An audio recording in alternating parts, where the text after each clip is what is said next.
Buenos días, empezamos con nuestra última clase de álgebra lineal. Entonces, hoy día lo que vamos a hacer es probar el teorema 16 del apunte, que nos dice esencialmente que si A, una matriz de tamaño n de coeficientes reales, es simétrica, eso implica que existe P y D tal que A se puede escribir como P por D por P transpuesta. ¿Sí? Es decir, hoy día vamos a probar que las matrices simétricas son todas diagonalizables y que la base de vectores propios que vamos a encontrar de Rn no solamente es una base, sino que es una base ortonormal. Bien. Ahora, para demostrar esto, la demostración tiene dos etapas. ¿Sí? Y la etapa 1 está relacionada con lo que vimos al final de la última clase, que era mirar transformaciones lineales, no solamente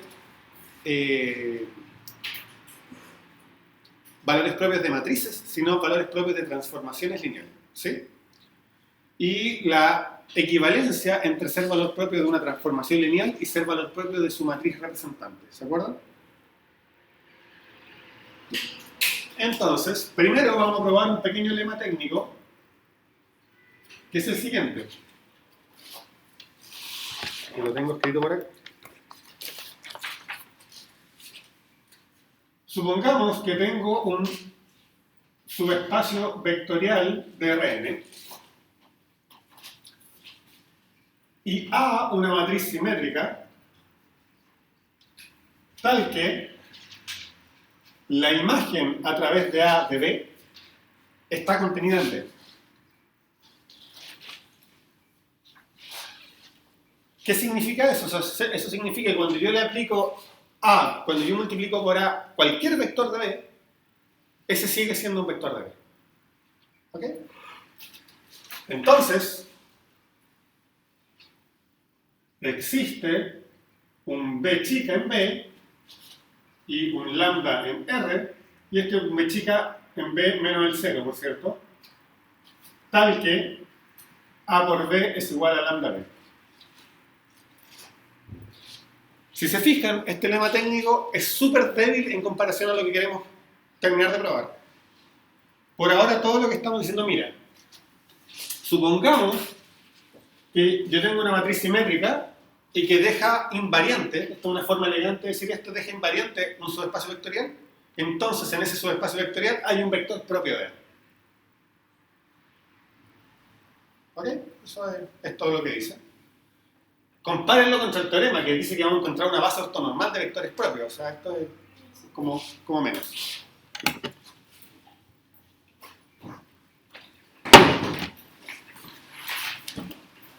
Ahora, la demostración de esto no es para nada trivial. Bueno, pero no hay nada que hacer. Entonces, en efecto, demostración del lema.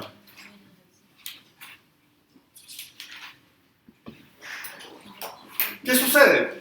Fíjense en algo, y aquí es donde vamos a jugar.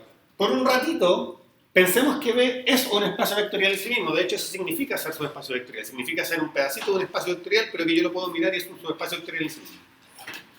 Entonces yo tengo que B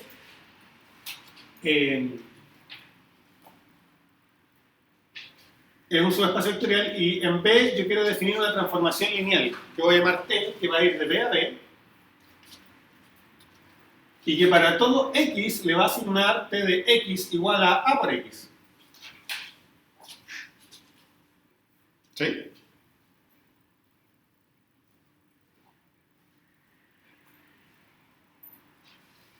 No tiene nada del otro mundo, no es algo súper así como, oh, madre mía, ¿qué está pasando?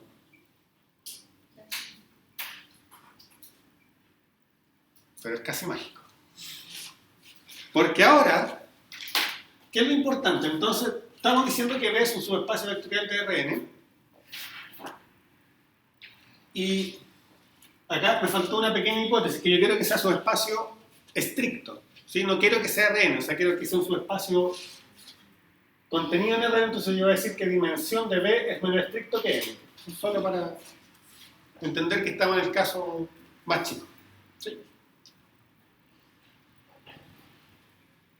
Y entonces, por ejemplo, podríamos decir que la dimensión de B es algún K que es más chico que N. ¿Sí?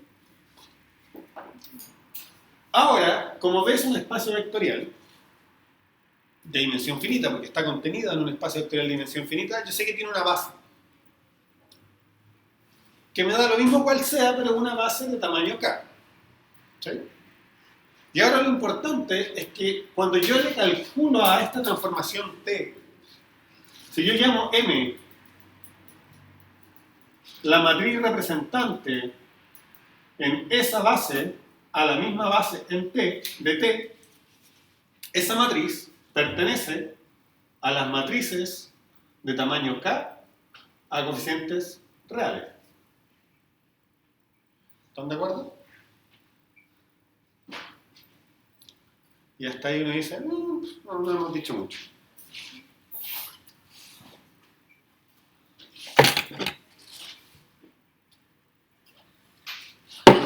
Pero vamos a suponer, no es un supuesto, sino que vamos a hacer algo más. Vamos a decir que beta es una base ortonormal de B. ¿Y por qué puedo suponer eso? Porque bueno, nosotros sabemos que si tengo una base cualquiera, le aplico Gram-Schmidt y obtengo una base ortogonal. Y quiero mi representación, quiero que M sea mi matriz representante en una base ortonormal, porque así la puedo calcular. Y así en particular se cumple lo siguiente. M es simétrica. ¿Tuvo una afirmación? M es simétrica.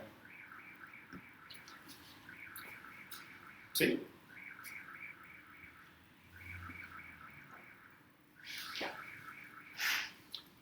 Y cuando le coloco acá afirmación es porque quiero decir que no es evidente que M tenga que ser simétrica. ¿Cómo sabemos que M es simétrica?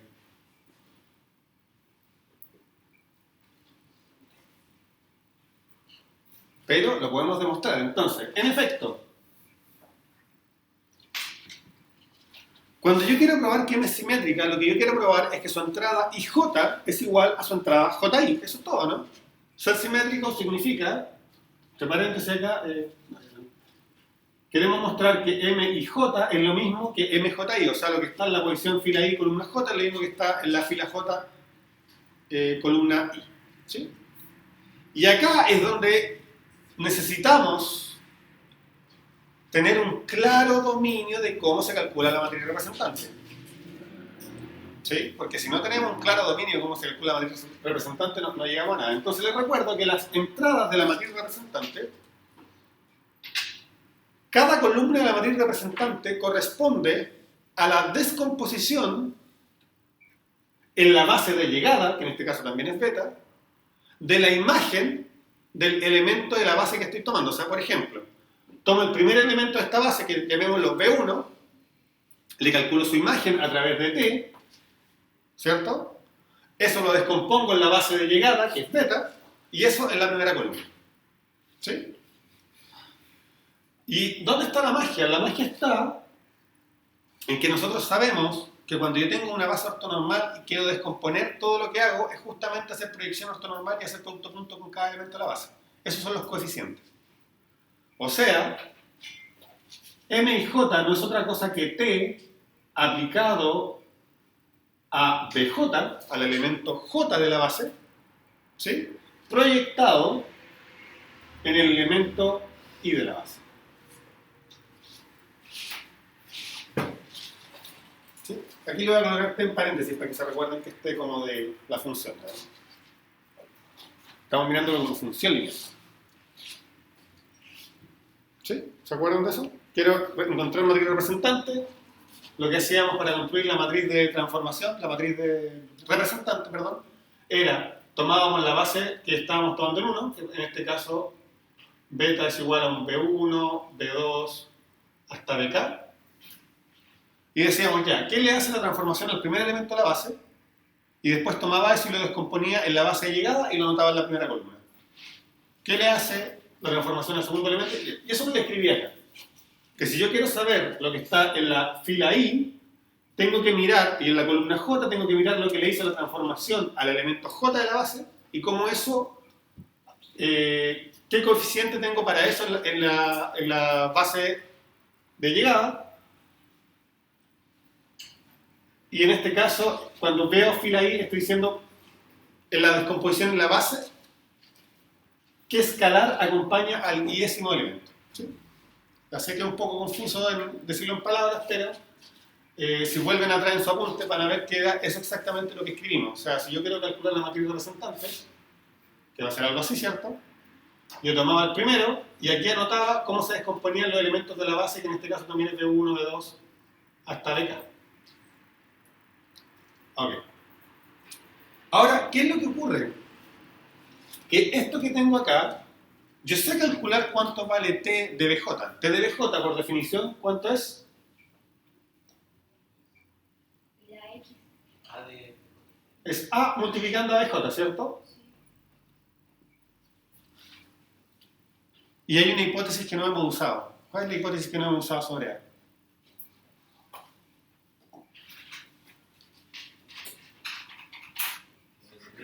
Que es simétrica, y cuando yo tengo matrices simétricas y productos puntos, me acuerdo del taller que estuvieron trabajando, y qué es lo que le pasaba, la puedo pasar para el otro lado, ¿no?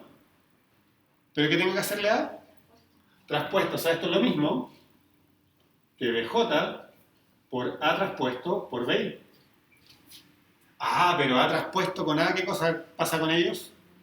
Es lo mismo, porque es simétrico. Entonces esto es BJ por A por BI. Y resulta que el producto punto es una forma bilineal simétrica. Por lo tanto, yo lo puedo dar vuelta, ¿no? O sea, esto es lo mismo que ABI por BJ. Ah, pero A por BI es lo mismo que aplicarle T a BI. Y después hacer producto punto con BJ. Ah, pero miren, pues justamente cuando yo tengo T aplicado a un vector de la base, punto el otro era la componente IJ, ¿no? Por lo tanto, esto es la componente JM. Así que efectivamente, la matriz representante M es simétrica.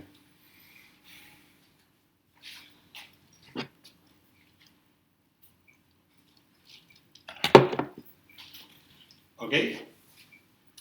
¿Por qué es tan importante que la matriz representante sea simétrica?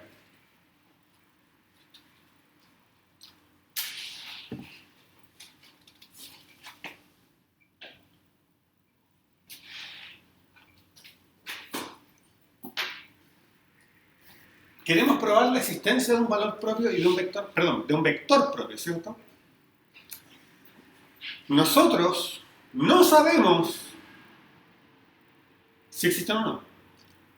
Pero sí sabemos que cuando hay un valor propio necesariamente tiene un vector propio asociado, ¿cierto? Ahora, ¿cuál es el problema? Que en principio las raíces del polinomio característico, como las raíces de cualquier polinomio en R, solo tenemos garantizado que sean complejas. Y raíces complejas nos generaría un vector propio complejo y no estamos buscando vectores propios complejos. Pero probamos en la última clase que cómo son los valores propios de una matriz simétrica. Reales. Así que esto nos dice, como MJ es real, como M es una matriz simétrica, todos los valores propios de M son reales. Pero más aún, sabemos que siempre existen valores propios porque siempre existen raíces del polinomio característico, no más que ahora, además de existir, van a ser reales. ¿Sí? Conclusión, como M es simétrica, eso implica que valores propios reales. Y acá esta es la parte clave. Esto es clave, enfaticémoslo. Que sean todos reales significa... Yo sé que hay al menos uno. ¿Están de acuerdo conmigo, no? Eso es todo lo que yo sé, no significa que yo inmediatamente sepa que existe n. No, porque un polinomio puede tener solamente una raíz real. Y, por ejemplo, x menos 1 a la 10 tiene una raíz real que tiene multiplicidad algebraica 10. Y es un polinomio de grado 10 con una sola raíz real. ¿Sí? Pero también, y de nuevo, saber que tengo valores propios reales me implica que tengo todos los vectores propios que yo quiero. Bueno, eso es lo que estamos probando. Así que no lo podemos usar. Pero sí sabemos que si hay un valor propio, tiene que existir al menos un vector propio, porque ser valor propio significa que A menos lambda I es no invertible y por lo tanto tiene que existir algún elemento en el kernel. ¿Sí? ¿Están de acuerdo conmigo? Así que acá solamente podemos garantizar que exista alguno. Ese es el punto clave. Pero vamos a ver cómo ese alguno nos basta para después probar que existen todos. Es muy bonito el argumento. Y entonces existe al menos un vector propio, ¿cierto? Pero ojo, ese vector propio que yo no le quiero llamar B, le vamos a llamar W. ¿Dónde vive? Porque ese vector propio, ¿de quién es ese vector propio? De M. Entonces, ¿dónde vive? No, los vectores... M es una matriz ¿de qué tamaño? De K. Entonces, W es de dimensión K también, ¿cierto? O sea, este vive en R a la K, tal que, fíjense bien, bueno, y existe también un valor propio tal que M por W es igual a lambda por W. ¿Ok? ¿Terminamos?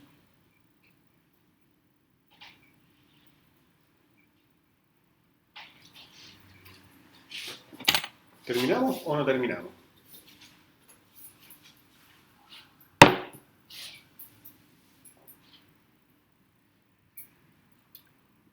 No, pues no hemos terminado, porque nosotros nos dijimos que íbamos a encontrar un valor propio por una matriz que no sabíamos que existía al principio del lema. Nosotros queremos encontrar un vector propio para que haga eso. Y todo lo que yo tengo es un vector propio que hace eso. Así que no hemos terminado, pero estamos súper cerca. ¿Por qué?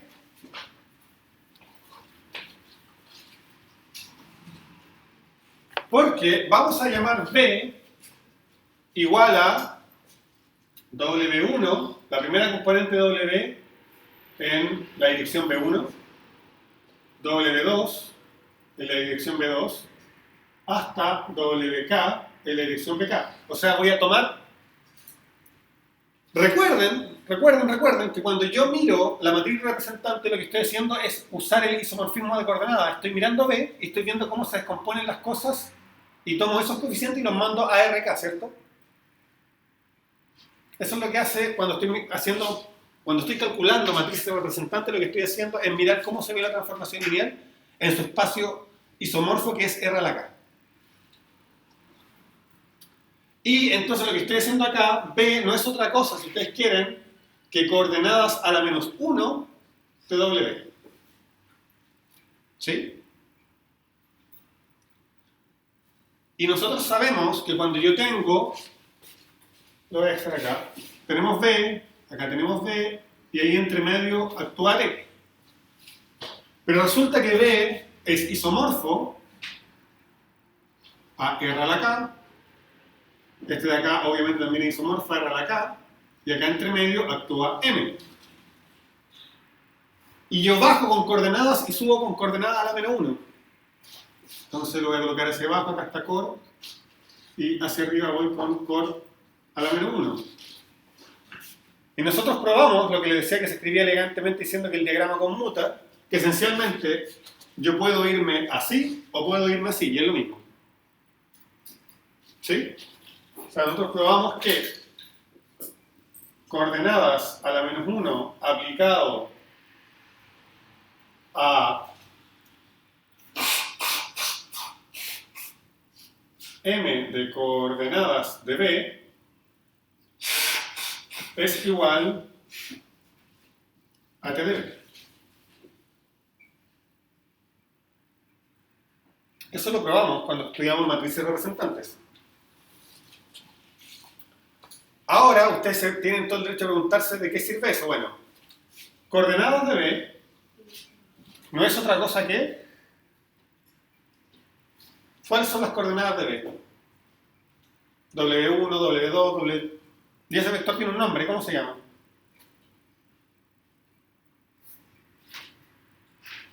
W. Y por otro lado, T de B, todavía lo tengo, no, lo acabo de borrar, T de B no era otra cosa que multiplicar por A, ¿no? Entonces fíjense que esto vale A por B. Pero resulta que cuando M le pega a W, me devuelve lambda veces W, ¿no? O sea, acá yo tengo que coordenadas a la menos 1 de lambda veces coordenadas de B, que es W, lo voy a escribir así, es igual a A por B. ¿Sí? Pero resulta que coordenadas y coordenada a la menos 1 es un isomorfismo lineal. Por lo tanto, este escalar, ¿qué puedo hacer con él? Lo puedo sacar. Así que esto me dice que lambda veces coordenada a la menos 1 de coordenadas de B es igual a A por B. Pero coordenadas a la menos 1, si yo se lo aplico a coordenadas, ¿qué obtengo? B, porque esta es una función y después estoy aplicando su inversa. O sea, lo que estoy diciendo, es toda una línea, que lambda veces B es igual a A por B. ¡Charán! Magia. Encontramos un vector propio para A que vive en este espacio propio, que la única condición que tiene ese espacio propio es que deja invariante, que es invariante bajo A.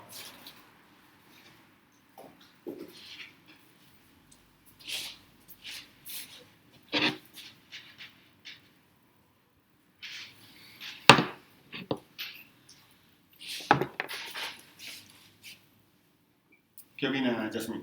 ¿Está claro? Una belleza la demostración, ¿no? Realmente. Ok. Ustedes me dicen cuándo puedo borrar.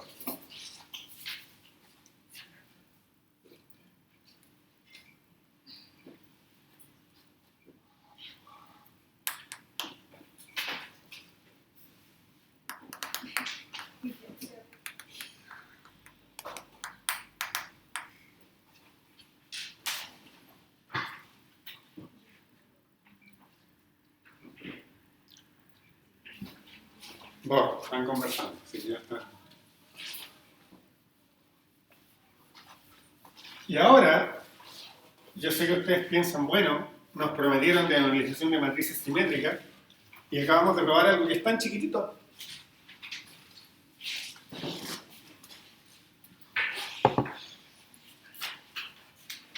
Entonces, como nosotros sabemos que es simétrica, inmediatamente nosotros sabemos que, entonces ahora sí vamos con la demostración del teorema, todos los valores propios de A son reales.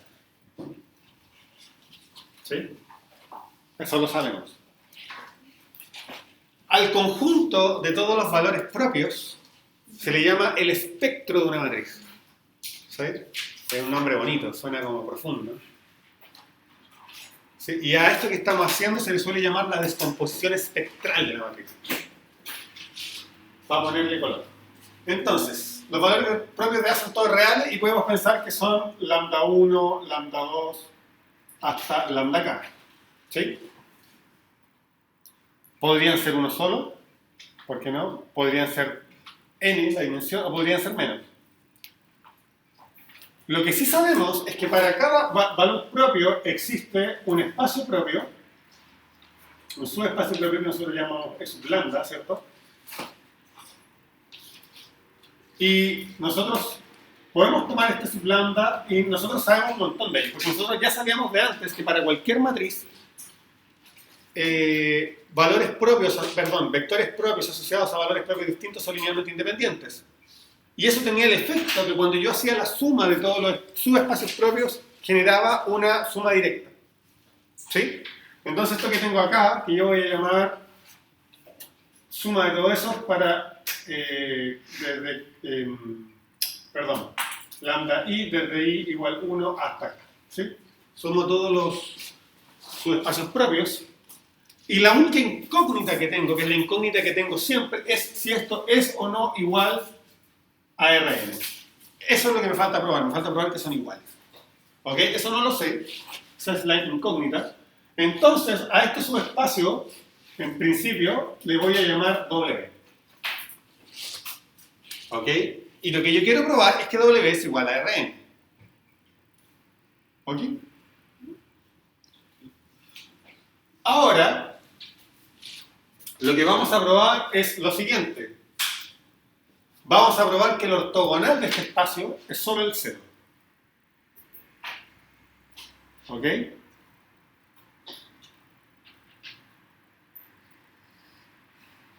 ¿Por qué? Porque nosotros sabemos que el único espacio vectorial o el único subespacio vectorial de Rn que tiene como ortogonal al 0 es Rn completo. ¿Sí?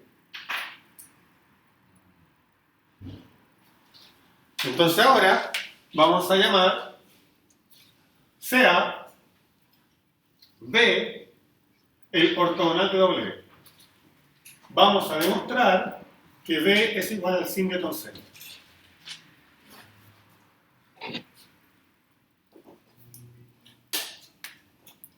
Para ello, lo primero que vamos a notar es lo siguiente. Notemos que hay dos cosas que hay que notar. La primera es que todos los vectores propios de A están acá. Todo vector propio es elemento de W. ¿Estamos de acuerdo, no? ¿Por qué? Porque justamente W es lo que yo, para cada valor propio, encuentro su espacio propio y después junto todos los subespacios propios. O sea, estoy tomando todos los valores que son, perdón, todos los vectores que son vectores propios y los estoy dejando en W. ¿Sí? Entonces ahora sí, si B es vector propio de A, eso implica que B está en el espacio W. Ahora, ¿qué es lo que ocurre? Eso es lo primero. Y segundo, supongamos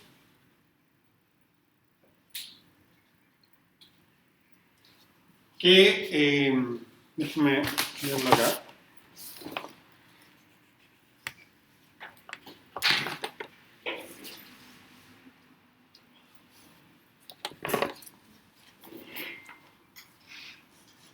Ya, eso. Supongamos que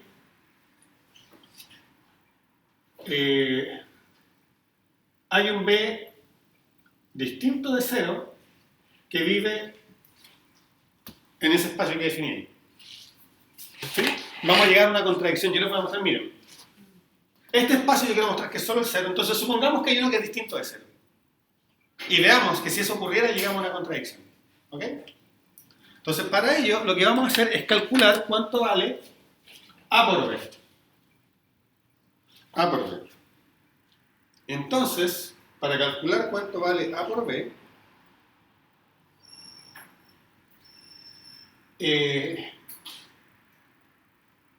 yo necesitaría conocer la forma explícita de A, ¿cierto? La forma explícita de B, sino cómo lo voy a calcular. Pero en realidad lo que yo voy a mostrar es que A por B pertenece a B. ¿Ya?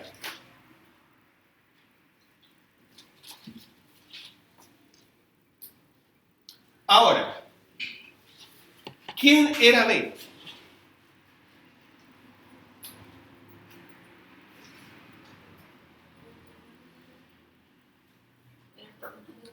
El ortogonal de W. Entonces, si yo quiero que A por B esté en este B, lo que tengo que mostrar es que vive en el ortogonal de W.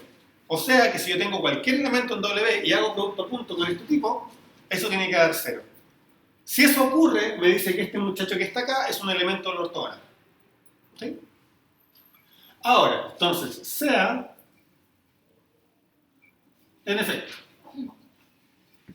sea un W que vive en W.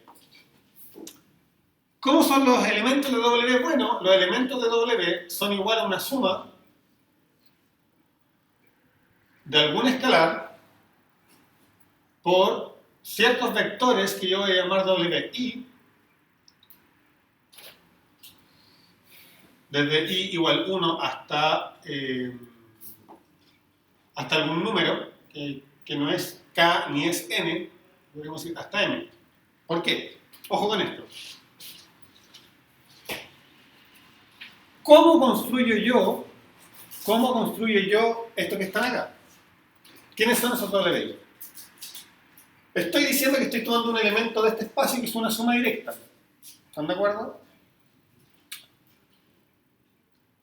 Y yo tengo todo el derecho entonces a decir, mira, voy a tomar una base de este pedazo, voy a tomar una base de cada uno de los subespacios propios y las voy a juntar. Y eso me genera un espacio de esta suma, una base de esta suma directa. ¿Están de acuerdo? Repito, yo sé que para cada espacio propio hay una base. Si las junto todas, genero una base de toda la suma directa y a esa base completa le llamo WI.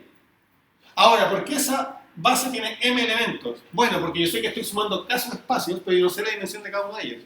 Si cada uno de ellos tuviera dimensión 1, entonces yo diría la suma está acá. Pero no tengo idea. Y tampoco es n, porque yo no sé si estos espacios generan todo Rn. Entonces digo algún número, porque no es relevante el número, van a ver al tiro, da lo mismo. ¿Ok? Ahora, ¿qué cosa sí es relevante? Es que cada uno de estos tipos, por ser elementos de la base de los subespacios propios, son vectores propios de la matriz A. ¿Sí? Porque eso es lo que hicimos. O sea, en cada subespacio propio, cuando yo encuentro una base, cada uno de ellos es un vector propio. Eso es lo que hemos estado diciendo todo este tiempo. ¿Por qué eso es importante? Porque fíjense lo siguiente, que cuando yo calculo el producto punto entre AB y W,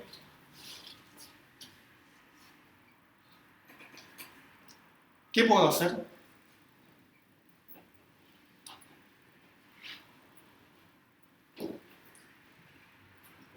Yo no sé calcular A por B, pero a lo mejor sí sé calcular A por W.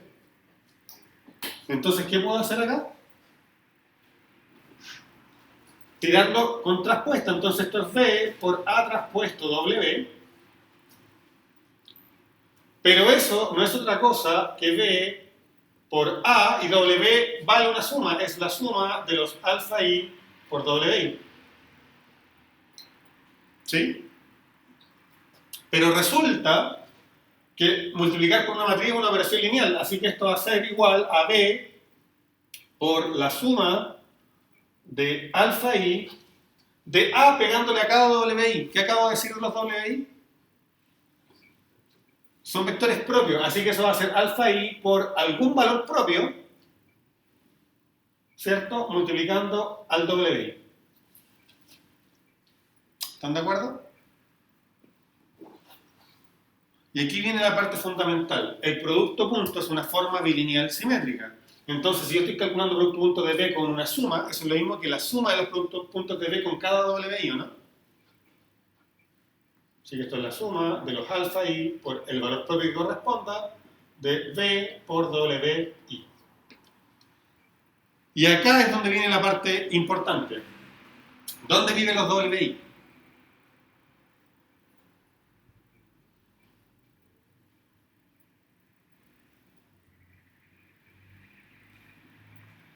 ¿Dónde viven los WI? En W. ¿Y dónde vive B?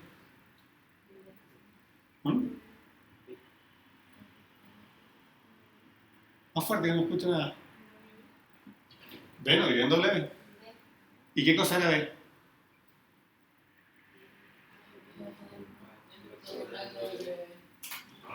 O sea, si este tipo está en el ortogonal de W y estos tipos están en W, ¿cuánto valen todos estos productos juntos? 0, por definición. Por definición de ortogonal, si este es un elemento de W y este vive en el ortogonal, esto vale 0 para cada elemento de la suma, así que esto da 0. Fíjense lo que hemos probado. Acabamos de probar que para cualquier W en W, este vector multiplicado por él da 0. O sea, lo que acabamos de probar, que AB pertenece a W ortogonal, que fue lo que llamamos B. O sea, justamente lo que acabamos de probar es que el ortogonal de W es invariante bajo A. Y eso ya se parece a lo que estaba en el lema, ¿no? Tomábamos un subespacio vectorial que sabemos que tiene una dimensión estricta más chica que n, porque sé que existen algunos vectores propios. No sé cuántos, pero sé que existen.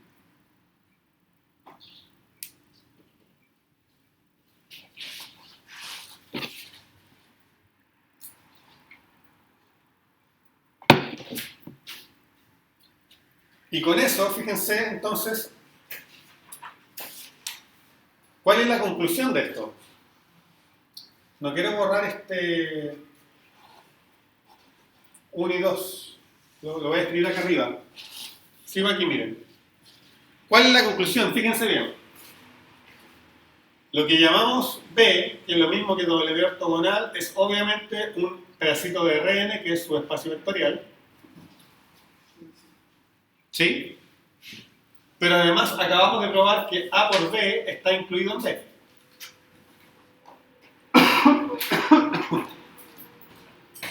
¿Qué nos decía entonces el lema?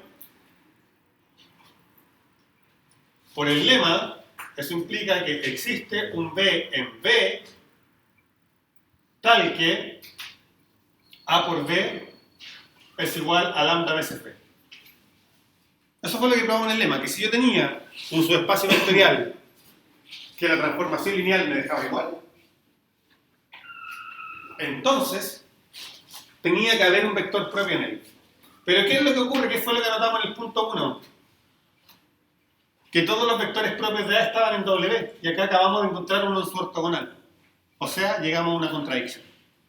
¿Y esto es una contradicción? Pues todos los vectores propios de A pertenecen a W, que es igual a B ortogonal.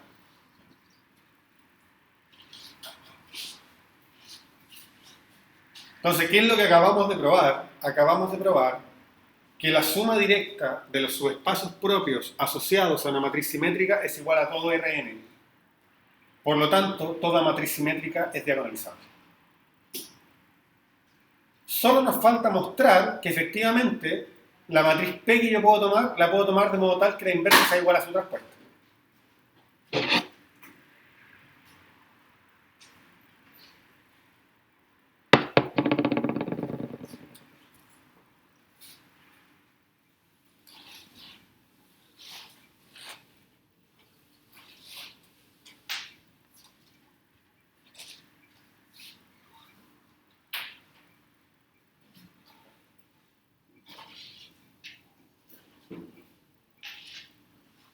¿Sí?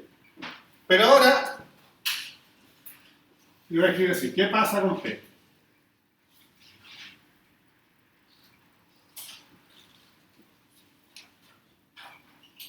Nosotros sabemos que P, para cualquier matriz en este caso, se construye como donde las columnas son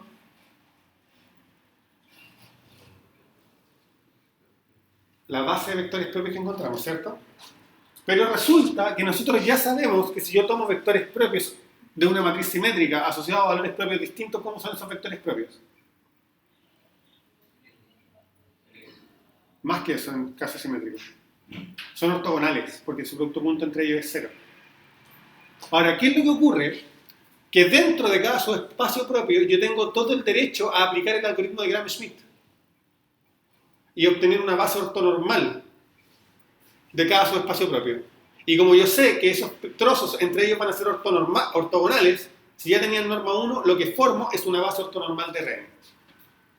¿Sí? Recapitulo. La matriz P se construye como B1 hasta Bn, ¿cierto? Con B sub I vector propio de A. ¿Sí? Después, si para cada espacio propio, el lambda, aplicamos Gram-Schmidt, se obtiene, está quedando horrible eso, se obtiene una base ortonormal para cada lambda.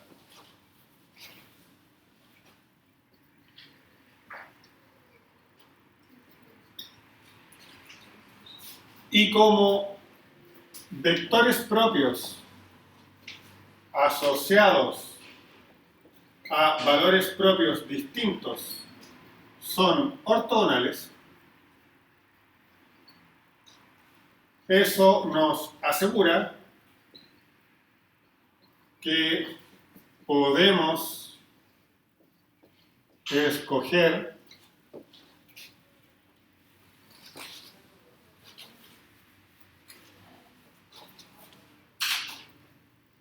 las columnas de P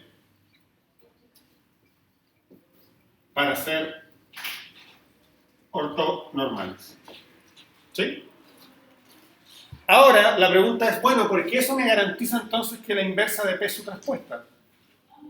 Porque justamente no tiene nada que ver con que la matriz original es simétrica, sino que cada vez que yo tengo una matriz cuyas columnas son vectores ortonormales, la inversa de esa matriz existe y es igual a su traspuesta. ¿Por qué?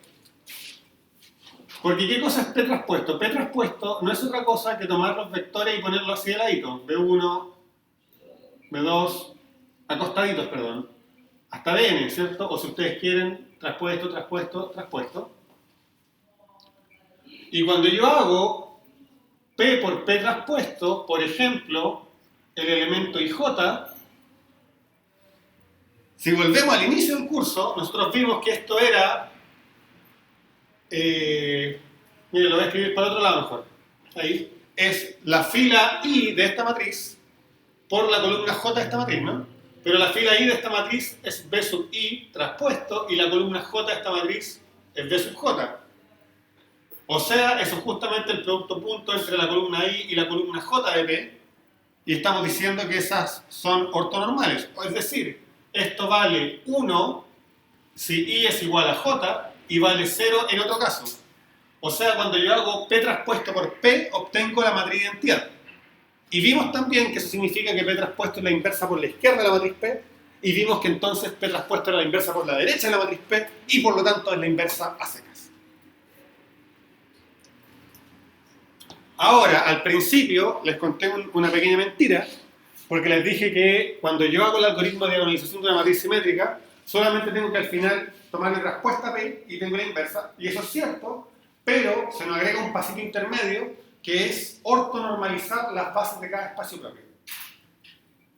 Pero eso no es súper difícil, porque en general vamos a estar trabajando con dimensiones pequeñas que ortonormalizar, por ejemplo, un espacio de dimensión 1, una base de dimensión 1, de tamaño 1 significa tomar la norma y dividir por ella, y de tamaño 2 significa aplicar Gran Schmidt una vez, o sea, no es algo súper costoso. ¿Okay? Y con esto, estimados jóvenes, terminamos la materia del curso. Ahora vamos a hacer una pequeña aplicación, solo por la diversión. Hay dos aplicaciones puestas en el apunte. Y ya alcanzo a hacer una. O quizás alcanzo a hacer las dos, pero una con menos detalle.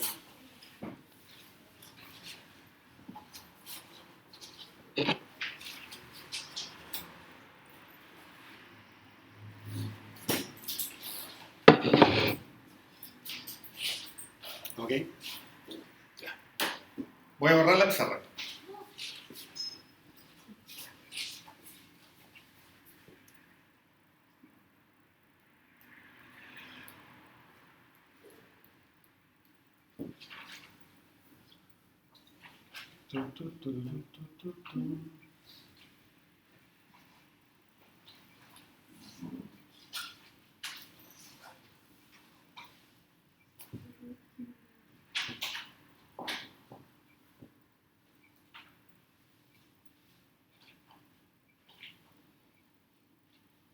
Ok, borro eso.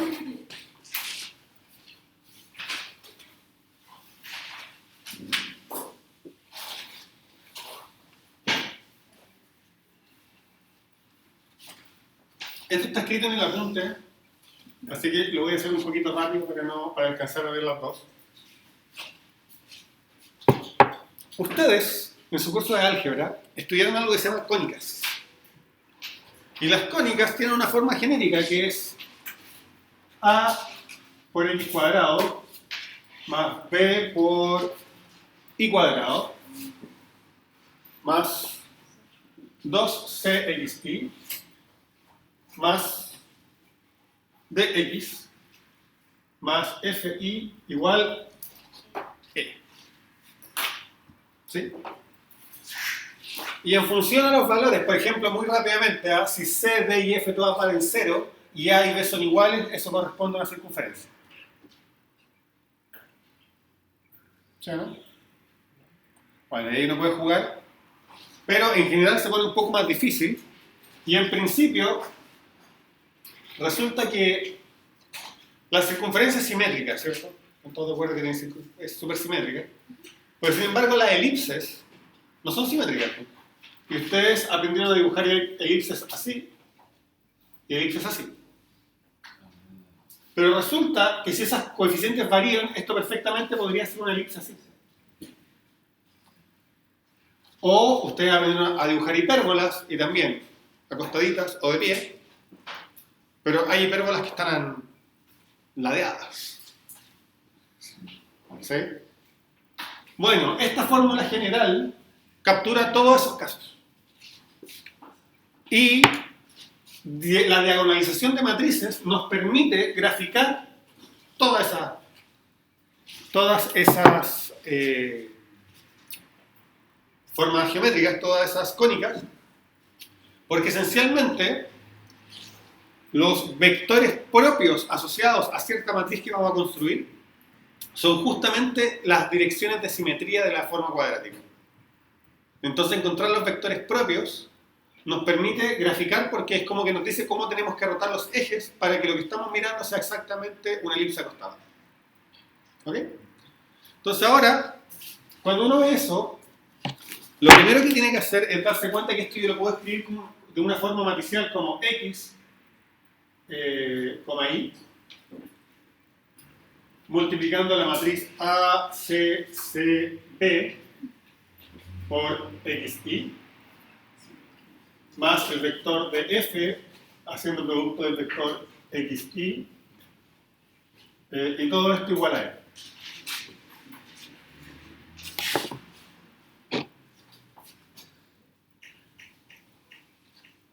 Y cuando uno mira esto, lo primero que se da cuenta es que la matriz que está acá, ¿cómo es? ¿Qué tipo de matriz es?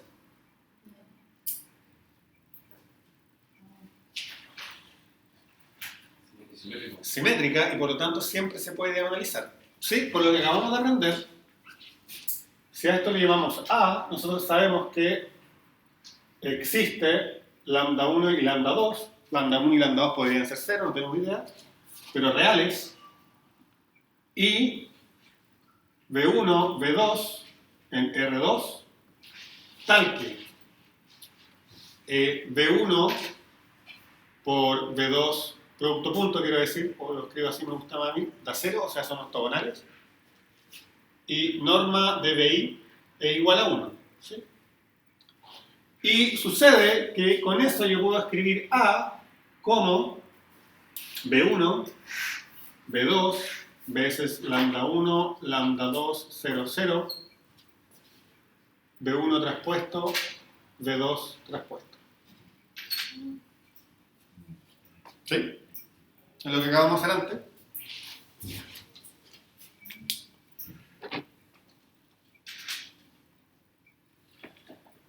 Entonces ahora, esto lo estoy mirando en variables XA. Y esas variables XA esencialmente corresponden a que yo lo estoy mirando diciendo esto, ahí van las X, ahí van las Y. Esta matriz P, que satisface que P traspuesto por P igual 1, la identidad, que son las matrices ortonormales, reciben otro nombre en matemática. También se les llama matrices de rotación. Entonces lo que vamos a hacer ahora es considerar dos variables, U1 y U2. U1 y U2 van a ser cuando yo le aplico P al vector XY. De hecho, para que sea más claro, vamos a llamarle UI. Para no usar su índice. O sea, lo que estoy diciendo, miren, quiero hacer un cambio de variables. En vez de mirar las cosas como XY, cada vez que yo tenga un par XY lo voy a multiplicar por P y voy a mirar el par V. ¿Ok? ¿Y por qué quiero hacer eso? Porque fíjense que si eso lo tengo así, esto implica que cuando yo tomo traspuesto, me queda x, y, p traspuesto igual a u, b. No sé si están de acuerdo. Y esta ecuación que tengo acá, yo la puedo escribir así, la puedo escribir con x, y por a, pero ¿qué cosa es a? A es p por d por p traspuesto xy. Ya. Pequeño error, aquí quería colocar p traspuesto, pero es lo mismo, lo único que me queda, para que me calcen bien el orden de multiplicación, más el vector de f, pegándole a, chuta, no tengo nada, pero yo tengo acá todo el derecho a escribir p por p traspuesto. Porque p por p traspuesto me da la identidad, o sea, multipliqué por 1, xy, y eso es igual a y. ¿Y por qué quiero escribir eso? Porque aquí reconozco que tengo el vector v, acá tengo el vector v traspuesto, si ustedes quieren. O sea, esto nos lleva a la fórmula v multiplicado por d por el vector v más, si a todo esto yo le llamo el vector de f tilde, son nuevas constantes, pero bueno, las calculará uno a mano. Ahora acá me queda simplemente el vector p traspuesto por xy, ese era el vector v, igual a él. ¿Sí? Y cuando eso lo escribo, D es una matriz diagonal, entonces hacer este producto, esto simplemente es lambda 1 por u cuadrado más lambda 2 por b cuadrado más d tilde por u más f tilde por b igual a e. Y eso es claramente la ecuación de una cónica que ustedes conocen. Porque ahí no, porque tienen término cruzado, entonces no. Entonces el algoritmo de diagonalización nos permitió eliminar ese término cruzado, que es el que uno no sabe cómo tratar en las cónicas que ustedes conocían. Ustedes las conocían así, ¿no? ¿Sí o no? ¿Ok? Y ahí, dependiendo de cuánto valga d tilde, cuánto valga f tilde y cuánto valga e, esto va a ser o bien una circunferencia, o bien una elipse, o bien una hipérbola, o incluso podría ser una recta. Si lambda 1 y lambda 2 son ambos 0, eso es una recta. ¿Sí? Ahora, si lambda 1 y lambda 2 son 0, significa que la matriz A tiene como valores propios solo al 0, así que la matriz A es no invertible. Bueno, no sé mucho, no sé llevarlo hasta allá, pero me imagino que uno puede terminar mostrando que A y B valen 0. ¿Sí? Ok. ¿Sí? Sencillo, ¿no? Ahora, en el apunte está completamente desarrollado un ejemplo con cierta matriz, e incluso está hecho el dibujo. Entonces yo los invito a intentar hacer esto solos y después ahí tienen uno corregido para ver si está bien o no. ¿Ok?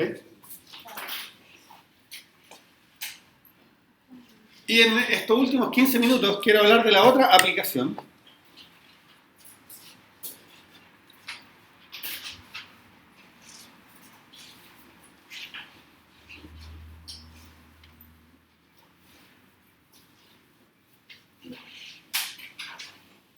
Quizás en programación hablaron de ecuaciones por recurrencia.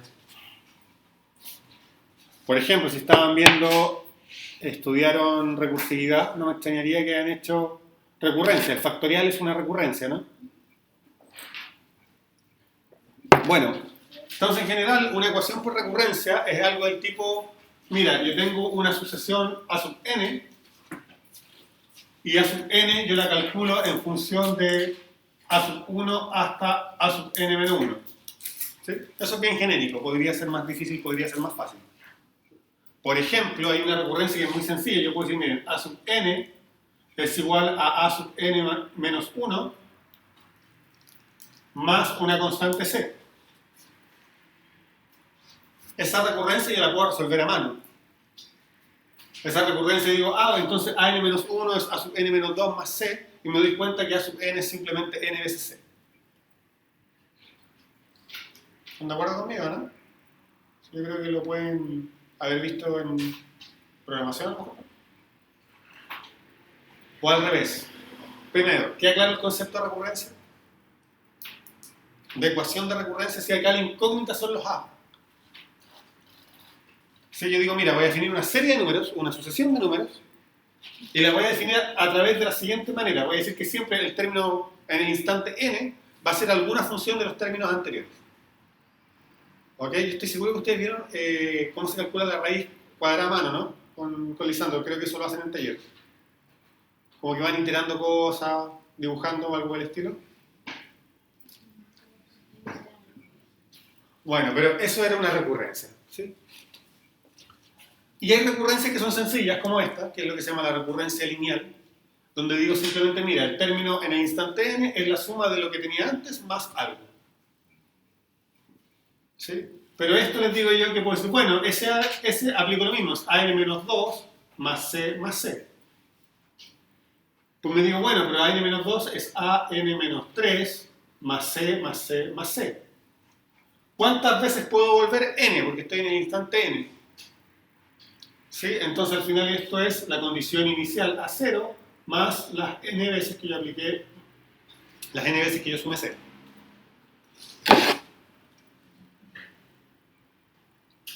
Esa es una recurrencia sencilla. Pero hay otras recurrencias que no son tan sencillas y hay recurrencias que son famosas. ¿Sí? Hay una recurrencia hiper famosa que es lo que se conoce como la sucesión de Fibonacci, o la recurrencia Fibonacci, como quieran decirle. Que Fibonacci nos dice que F1 es igual a F2 es igual a 1 y que F de n más 2 es igual a F de n más F de n más 1. ¿Sí? Esta serie es súper famosa porque se replica en la naturaleza. Puede ser un modelo súper sencillo de cómo se van produciendo las bifurcaciones en las hojas de los árboles, pero también nos puede decir la cantidad de conejos que hay en la generación n más 2. ¿Sí? Como que básicamente la cosa era como que yo parto con una pareja de conejos, que son chicos, entonces al siguiente año todavía están chicos, no hay, pero al siguiente año ya tienen un descendiente, entonces ya tengo 2 parejas. Después, si estos son siempre a la izquierda los más viejos, estos vuelven como a procrear, mientras que estos siempre tienen que esperar un año. Entonces se va haciendo un árbol de esa manera más o menos. ¿Sí? Y si uno cuenta cuántas puntitas tengo, eso sigue la sucesión de Fibonacci. ¿Ya?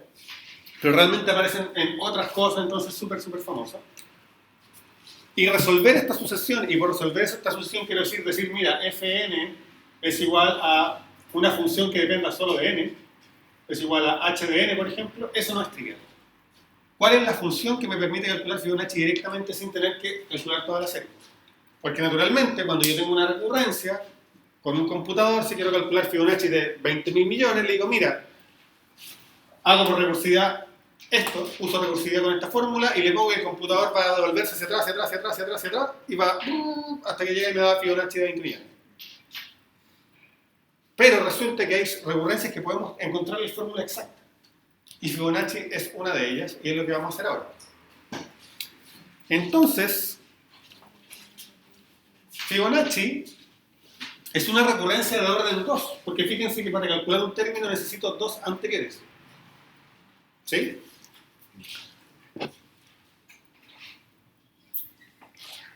Sin embargo, las recurrencias de orden 2 yo las puedo escribir como recurrencias de orden 1, pero de dimensión 2. ¿Qué significa esto? Que si yo puedo escribir esto vectorialmente de la siguiente manera, yo puedo decir que Fn y Fn-1 es lo mismo que multiplicar por la matriz 1, 1, 0, 1, Fn-1, Fn-2. ¿Lo ven? Es como que en vez de mirar un número, miro un vector de dimensión 2. Sí, está al revés. Perdón. Gracias, porque si no, no me iba a resultar. ¿Sí? ¿Se fijan o no? Ahora, Cuando yo miro el vector que tiene dos componentes y que está mirando simultáneamente una componente y la anterior, para calcularle Fibonacci ese vector entero, solamente miro el vector corriendo uno para atrás. Qué tramposo, ¿no? ¿Queda claro? Transformamos una... Si ustedes quieren, yo puedo llamar a esto UN, y lo que tengo acá es el vector UN menos 1. Teníamos una recurrencia de orden 2 en una dimensión y la canjeo por una recurrencia de orden 1, pero en dos dimensiones. Ahora, ¿por qué hago eso? Porque resulta que este tipo de recurrencia es bastante simple. Porque fíjense que moralmente lo que acabamos de escribir es que UN es igual a A por UN menos 1. Pero entonces UN menos 1 es A por UN menos 2. Ah, pero UN menos 2 entonces es A por UN menos 3. O sea, uno puede mostrar que esto es lo que llaman los computines, vamos a desenrollar la recurrencia, una cosa así, como que en el fondo uno va reemplazando hacia atrás y uno se da cuenta que esto es A por UN menos 2, y eso es lo mismo que A cuadrado por A por UN menos 3, hasta que llego a la N menos 1 por U1. Cuando hago estos cálculos, hay un truco maravilloso que me enseñó un computing. Porque como matemático uno siempre se enreda con qué tiene que quedar acá. Y me dijo, no, pero fíjate, mira, tú partes n y acá tengo potencia 1 e índice n-1. Estoy sumando n. Acá yo tengo 2 e índice n-2. Estoy sumando n. Así que al final lo que tengo que tener es que entre el índice y la potencia me tienen que sumar lo mismo. Así yo sé que acá es 1 y no 0, por ejemplo. ¿Sí? Ok.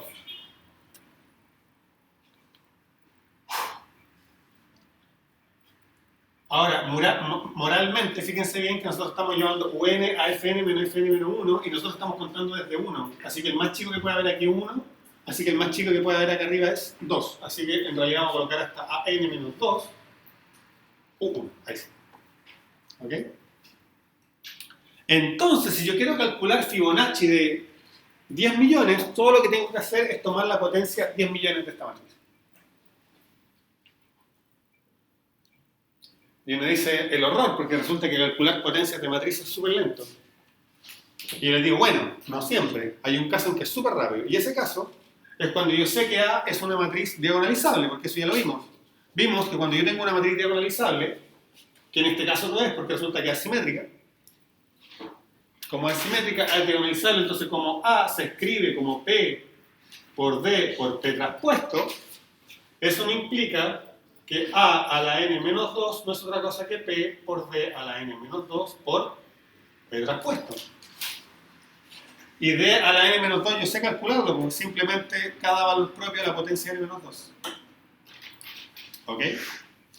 Entonces ahora el ejercicio completo lo pueden desarrollar ustedes, pero solamente quiero calcular cuáles son los valores propios de esa matriz. Entonces, si yo quiero calcular los valores propios, necesito mirar su polinomio característico, que es determinante de A menos lambda I. Les recuerdo que restarle lambda es la identidad me deja un 1 menos lambda, 1 menos lambda, ¿cierto? Y el determinante de eso es 1 menos lambda por menos lambda, menos ese por eso, o sea, menos 1. O sea, esto es menos lambda más lambda cuadrado menos 1. O sea, esto es lambda cuadrado menos lambda menos 1. Polinomio de grado 2. Todos ustedes saben cómo se calculan las raíces, ¿cierto? Entonces me dice que los valores característicos, lambda más y menos van a ser igual a menos b, o sea, 1, más menos la raíz de b cuadrado, 1 menos 4ac, c es menos 1, así que esto es más 4, dividido por 2 veces a, que es 1. O sea, es 1 más menos raíz de 5 medios. ¿Sí? Y de nuevo, ese número también es famoso, 1 más raíz de 5 medios, ¿no? ¿Quién es? Sí. El número áureo, ¿cierto? Que a la gente también se vuelve loca por él. Y es súper lindo porque en realidad vemos que hay una recurrencia famosa relacionada con un número famoso, es como que, claro, no podría ser de otra forma. ¿Ok? Con eso, si ustedes calculan la matriz P, calculando los vectores propios, pueden encontrar la fórmula exacta de la recurrencia de Fibonacci. que va a ser algo con potencia de estos números a la n y sumada y restada, digamos, algo de eso. ¿Ok? Pero está hecho en el apunte, aunque hay un pequeño error, ¿eh?